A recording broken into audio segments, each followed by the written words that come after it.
It was Santa. Like it was 100% Santa.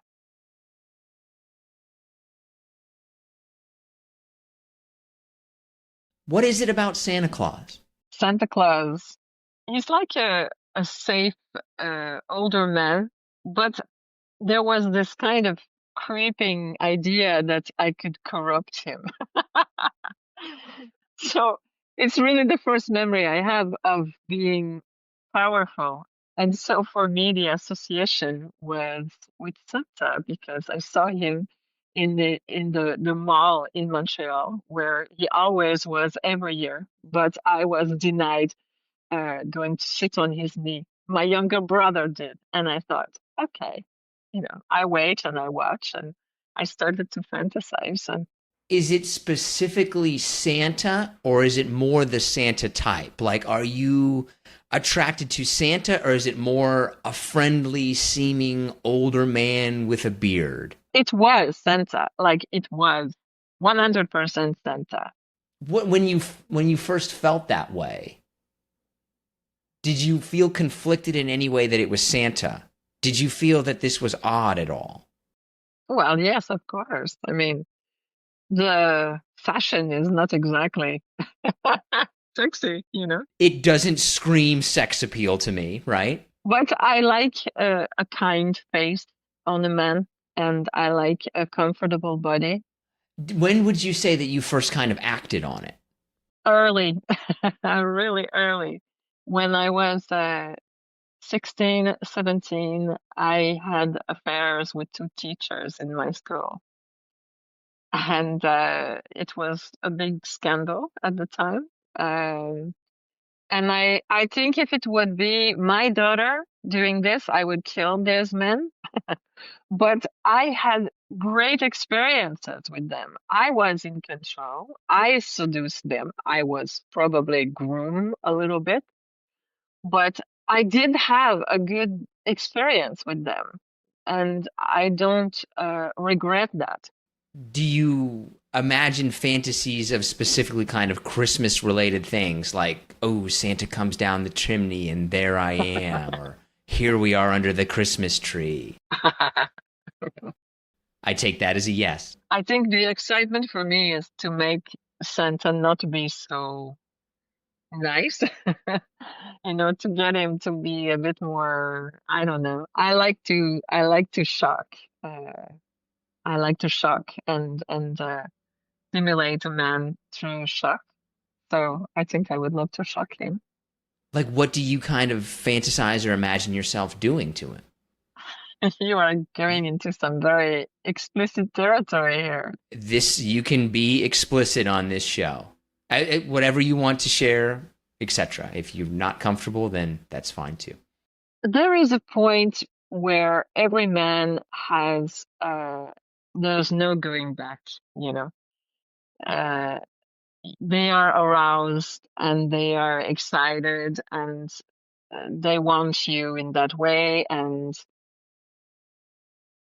there is no turning back once they are there. And when they are there, I think a lot of their real character is revealed. And for me to see another side to this character of Santa, being aroused and being lustful and being wanting of me would be really a turn on. Because you don't ever see him like that. When you seduce someone, you can see the change in them, their face, their breathing, their color, they change and they become maybe more what they are meant to be as a man. We have erased the sexuality of many men in the past, like Santa Claus, and we imagine these people in charge never to have a sex life or never to have desire. And for me to imagine Santa having desire and watching it on his face and him getting excited, and that's arousing to me. I like to see it in anyone, really, in my client too. I like that moment where there's no going back. Have you ever met somebody else who had this? No. And I used to tell my lovers before, sometimes, because they would think I'm crazy. And they would laugh at me. They were thinking I was joking. I'm like, I'm totally serious. I have this fetish for Santa. I have some fantasies around Santa. Are you surprised that more people wouldn't be? Because to me, it seems like, I mean, people like secretaries, teachers, all kinds of dress up related things. Right. Santa really doesn't, is Santa really that different? I think so because I think it has to do with the personality that he presents. I think at first you don't really know that a man like that has a sexual side. So if it's not obvious for most women, I think they would just bypass him as an option for sexual fantasy. For me, the discovery of that man's erotic energy, of Santa's erotic energy, is what's a turn on to bring that out of someone like that. Do you think any Santas, and I'm thinking of like a mall Santa or someone who dresses up as a Santa, do you think they know about this? Oh, that's a really good question. That's a super good question. I don't know. I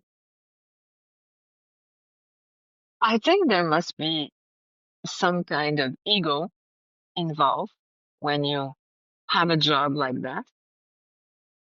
Um, but I think they must bring it down because they're around children. And I believe that these men are inherently good. They are not thinking about those kind of things when there's children around.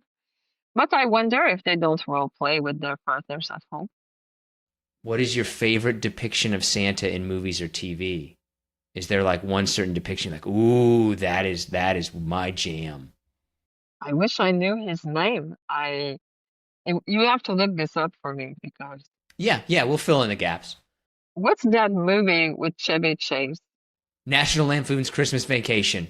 No, I'm sorry. It's A Christmas Story.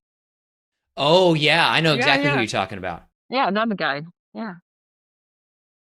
At the top of the slide, so that's like the ideal depiction of Santa in your mind. I think so. I think so. There's also one in the Netherlands, and he's a bit smaller and taller, and he's called Father Christmas. You know. You have like with your line of work, you have experience in this. If somebody has something, whether it's a thing for Santa or for something else, and they just feel deeply ashamed about it, what advice would you give them? I think people come to me sometimes ashamed, and they have not had an outlet to explore that. Or they used to explore with their partner, but their partner is no longer interested. That happens a lot.